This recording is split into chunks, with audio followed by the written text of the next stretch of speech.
तो आज की नई क्लास में आपका स्वागत है। जी हाँ, welcome to your family be the brand and this is Abhishek Pratap Singh in front of you. और आज हम लोग आ गए हैं एक नए सेगमेंट के साथ, यानी क्लास 8th की ज्योग्राफी। हमने 6 कंप्लीट कर लिया, 7th कंप्लीट कर लिया और अब हम लोग 8th पर आ चुके हैं। हमारी स्पीड काफ़ी ठीक ठाक है, जैसा कि आपको दिख ही रहा होगा। हमने 6 करके कंप्लीट प्लेलिस्ट में डाल दिया है, 7th भी डाल दिया है। आप वहाँ पर जाकर उसे देख सकते हैं। उनके सारे नोट्स भी हमने टेलीग्राम चैनल पर डाल रखे हैं, history and geography both sections. और हम लोग 8वीं क्लास की इस सीरीज में इंटर कर चुके हैं और आज हम पहले चैप्टर को पढ़ने वाले हैं। तो आइए चलते हैं। संसाधन, चूंकि जो क्लास 8th का पहला चैप्टर है वो संसाधन है। अगर क्लास 8th के एनसीईआरटी में बात की जाए तो चैप्टरों की संख्या बेशक कम है, लेकिन एक एक सेगमेंट यानी एक एक चैप्टर अपने आप में बहुत ही इंपॉर्टेंट है। यहाँ से शुरू होने वाला जो हमारा ज्योग्राफी का सेक्शन है, ये कहीं ना कहीं संसाधन एवं प्रौद्योगिकी, औद्योगिक क्षेत्रों एवं विकास के संबंध में परिचायक है।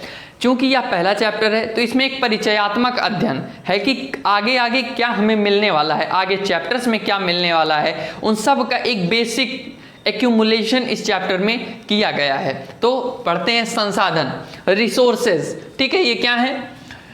प्रत्येक वस्तु जिसका उपयोग आवश्यकताओं को पूरा करने के लिए किया जा सकता है वह संसाधन है। यानी हर उस वस्तु को जिसका प्रयोग करके हम अपने जीवन के कार्यों को या फिर अपने दैनिक कार्यों को करते हैं वो संसाधन है। अगर मेरे हाथ में ये मार्कर है और मैं इससे लिख रहा हूँ तो ये एक प्रकार का संसाधन है जो मुझे लिखने में मदद कर रहा है। यदि आपके हाथ में फ़ोन है और आप इस वीडियो को देख रहे हैं तो ये एक प्रकार का संसाधन ही है। तो हर वो वस्तु जो हमारे आसपास उपस्थित है, चाहे वो प्राकृतिक हो चाहे मानव निर्मित हो, वो एक प्रकार का संसाधन ही है। संसाधनों के प्रकार के अंतर्गत अगर हम लोग जाने तो प्राकृतिक संसाधन, मानव निर्मित संसाधन एवं मानव संसाधन, 3 चीजें मिली हैं। प्राकृतिक, मानव निर्मित यानी एक ऐसी चीज है जो प्रकृति द्वारा प्रदत्त है, एक जो मानव ने बनाया है, और एक मानव स्वयं में एक संसाधन है। तो इसको हम लोग एक एक करके जान लेते हैं। प्राकृतिक संसाधन क्या है? ऐसे संसाधन जो प्रकृति द्वारा प्रदत्त होते हैं। अगर सामान्यतया देखा जाए तो सारे संसाधन ही प्रकृति द्वारा प्रदत्त हैं, बस उनके स्वरूप में, उनके रूप में परिवर्तन करके उन्हें हम अपनी आवश्यकता अनुसार ढाल लेते हैं एवं उनका प्रयोग करते हैं। अगर सामान्य भाषा में मैं कहूँ, एकदम सीधे साधे शब्दों में, तो मिट्टी एक ही है, लेकिन उससे बनने वाले बर्तन कई सारे हैं जिनको हम अपने उपयोग के लिए यूज करते हैं। यानी अगर प्लेट है, उसमें कटोरी है, चिम्मच है, और अगर आप कोई धातु का भी ले लीजिए, प्लास्टिक, कांच की आजकल जो प्रचलन में है, उनमें भी तत्व तो एक ही है, कौन सा? प्लास्टिक। लेकिन उससे निर्मित क्या है? आपका कटोरी, ग्लास, चम्मच, सब कुछ निर्मित है। यानी रिसोर्स एक है, उससे हम अपनी आवश्यकता की चीजें बनाते हैं। उसी प्रकार से हमारी पूरी की पूरी प्रकृति एक संसाधन है जिससे हम अपनी आवश्यकता की चीजों को लेकर अपने कार्यों को संपन्न करते हैं। इस प्राकृतिक संसाधन के अंतर्गत 2 चीजें आती हैं। कौन कौन से? एक आता है नवीकरणीय संसाधन, एक आते हैं अनवीकरणीय संसाधन। नवीकरणीय रिन्यूएबल और अनवीकरणीय जो रिन्यूएबल नहीं हो सकते हैं, ठीक है, वो अनवीकरणीय संसाधन है। नवीकरणीय संसाधन वे संसाधन जो शीघ्रता से नवीनकृत अथवा पुनः पूरित हो जाते हैं। यानी कि ऐसे संसाधन जिनका क्षरण नहीं होता है, वे एक समय बाद फिर से पुनः प्राप्त हो जाते हैं। ठीक है, वो आते हैं नवीकरणीय में। अब उसमें पवन ऊर्जा है, सौर ऊर्जा है, जल ऊर्जा है। देखिए, जो जल है वह भी नवीकरणीय संसाधन है, क्योंकि वर्षा के पश्चात जल फिर से हमें प्राप्त हो जाता है। लेकिन गलती हम लोग क्या करते हैं, हम लोग उसका एकत्रीकरण नहीं कर रहे हैं। क्योंकि प्रकृति हमें संसाधन दे रही है, लेकिन अगर आप उसको, वही हाल है कि बारिश तो हो रही है, लेकिन अगर आपने घड़े को उल्टा करके रखा है तो पानी कहाँ से एकत्रित होगा और फिर आप उसका यूज कहाँ कर पाएंगे? तो कहीं ना कहीं जल भी नवीकरणीय संसाधन है, लेकिन वर्तमान समय में उसकी ठीक तरह से देखभाल ना होने के कारण, उनका क्षेत्रों में एक तरह से जल को संरक्षित करने के ना होने के कारण उनकी विषमताएं और उनसे संबंधित जो भी परिस्थितियां विषम हुई हैं उनको हम लोग देख लेते हैं। तो वो नवीकरणीय संसाधन हो गए। अब अनवीकरणीय संसाधन आते हैं जो नॉन रिन्यूएबल हैं, यानी जिन्हें रिन्यूएबल नहीं किया जा सकता है। कैसे? वे संसाधन जिनका भंडार सीमित है एवं वे एक निश्चित समय तक ही प्रयोग किए जा सकते हैं, जैसे कोयला, पेट्रोलियम, प्राकृतिक गैस, ठीक है, ये सब जो हमें प्राप्त हो रहे हैं, खनिज, ये सब है। अब अगर आप गाड़ी से जा रहे हैं और आपकी गाड़ी के संचालन के लिए उसमें पेट्रोल, डीजल इत्यादि की आवश्यकता, यानी किसी भी प्रकार के पेट्रोलियम की आवश्यकता होती है, विद्युत उत्पादन के लिए आपको कोयले की आवश्यकता होती है, तो एक बार जितने कोयले या जितने पेट्रोलियम का आपने यूज कर लिया, अब उसको आप रिन्यू तो नहीं कर सकते, या फिर एक स्थान से जहां से आपने उसको निकाल लिया है जिन खदानों से, उनसे तो आप दोबारा उसको निकाल नहीं पाएंगे। तो ये ऐसे हैं जिनका रिन्यूअल नहीं किया जा सकता, अनवीकरणीय है। ये हजारों वर्षों की प्रक्रियाओं के दौरान एकत्रित होते हैं और फिर इनका निर्माण होता है, तो ये अनवीकरणीय संसाधन हो गए। तो प्राकृतिक के संदर्भ में हमने ये देख लिया। अब हम चलते हैं मानव निर्मित संसाधन। सामान्यतया मैंने आपको बताया कि मानव निर्मित कुछ नहीं होता, यहाँ तक कि मानव भी स्वयं में कुछ नहीं निर्मित होता। मानव भी प्रकृति के पंच तत्वों से ही मिलकर बना हुआ है। क्षिति, जल, पावक, गगन, समीरा, पंच तत्व से बना शरीरा, ठीक है। हमारा शरीर भी प्रकृति के इन्हीं पांच तत्वों से मिलकर बना हुआ है। तो आप ये कह लीजिए कि प्रकृति एक पेरेंटल नोड है जिससे सारे सिर्फ उसके उपभाग जुड़े हुए हैं। तो मानव निर्मित संसाधन में क्या है? प्राकृतिक संसाधनों के मूल स्वरूप को बदलकर मानव उसे अपनी आवश्यकता अनुसार बदल लेता है, वही मानव निर्मित संसाधन कहलाते। अब आपने पुल बनाए, सड़क बनाए, मशीनें बनाई, वाहन बनाए। पुल बनाने के लिए आपको जो लोहा, जिप्सम या फिर सीमेंट, जितने भी प्रकार के, कैल्शियम या फिर जितने भी प्रकार के संसाधन उसको बनाने में लगे, वो सब कहाँ से प्राप्त हुए? कंक्रीट, लोहा या फिर जो इंफ्रास्ट्रक्चर मिला वो सब प्रकृति के ही तो हैं। सड़क में भी आप गिट्टी, डामर इत्यादि का प्रयोग कर रहे हैं, वो भी आपकी प्रकृति दे रही है आपको। मशीन में जो लोहे का बना है वह भी प्रकृति दे रही है, यानी कि सब कुछ प्रकृति ने दिया है, हमने सिर्फ उसको मॉडिफाई किया है। तो ये हो गया मानव निर्मित संसाधन। अब सबसे रोचक है मानव। मानव स्वयं में भी एक संसाधन है। अगर मैं इसको इस तरह से समझाऊं कि मानव स्वयं में संसाधन किस प्रकार से है, अगर आप प्राचीन काल के संदर्भ से लेकर वर्तमान तक आए, यानी कि जब मनुष्य ने आग की खोज की और आज वो ऐसी स्थिति पर है जहां वो AI चीज़ों की बात करता है, यानी आर्टिफिशियल इंटेलिजेंस की बात करता है, तो इस क्षेत्र से दूसरे क्षेत्र तक पहुंचने में उसका जो उसके ज्ञान, उसके कौशल में जो विकास हुआ, उसके कारण उसने किसी कार्य को संपादित किया, इसलिए वे स्वयं में एक संसाधन है। अगर मनुष्य एक ही स्थान पर बैठा रहे और उसका दिमाग शून्य अवस्था में हो तो क्या उससे कोई काम होगा? जैसे एक कोई व्यक्ति कोमा में चला जाता है और वो एक जगह पर पड़ा है, लेकिन वो संसाधन नहीं होगा क्योंकि वो कोई भी कार्य नहीं कर रहा है। लेकिन मानव क्या कर रहा है? मानव स्वयं में एक विशिष्ट संसाधन है, क्योंकि मानव अपने ज्ञान, कौशल तथा श्रम से संसाधनों का दोहन एवं उनका उपयोग कर सकेगा। मानव ही है जो पहाड़ों को काट के सड़क बना रहा है, जो कि मानव निर्मित हो गया।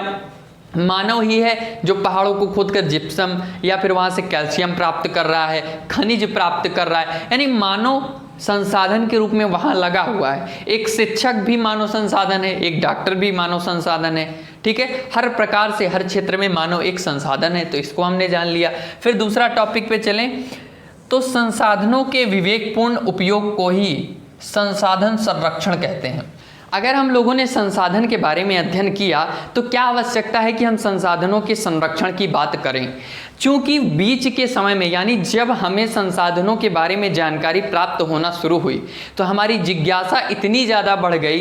ये मानवीय प्रकृति होती है कि जिस चीज़ के बारे में थोड़ा सा पता लगता है, जैसे एक कपड़े के किनारे का धागा खुला होता है तो हम लोग क्या करते हैं, उसको खींच खींच के कि कितना खुलेगा, और उसके चक्कर में हम लोग पूरी शर्ट या फिर पूरा कपड़ा बेकार कर डालते हैं। यानी उसको वहीं पे काट देना चाहिए था या फिर उसको वहीं पर बांध देना चाहिए था। वही हाल हमने यहाँ पर भी किया।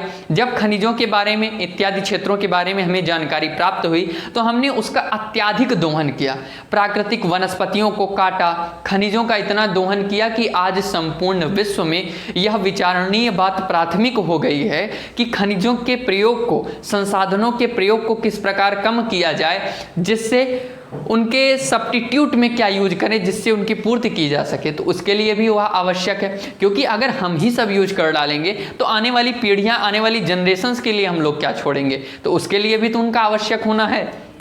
और संसाधनों का इस अनुपात में प्रयोग करना कि वर्तमान पीढ़ी के साथ साथ भावी पीढ़ी भी इनसे लाभान्वित हो सके। वही बात कि हम इतना प्रयोग करें कि आने वाली पीढ़ियों के लिए भी वह बचा रहे, जिससे वह उसका सदुपयोग कर सकें।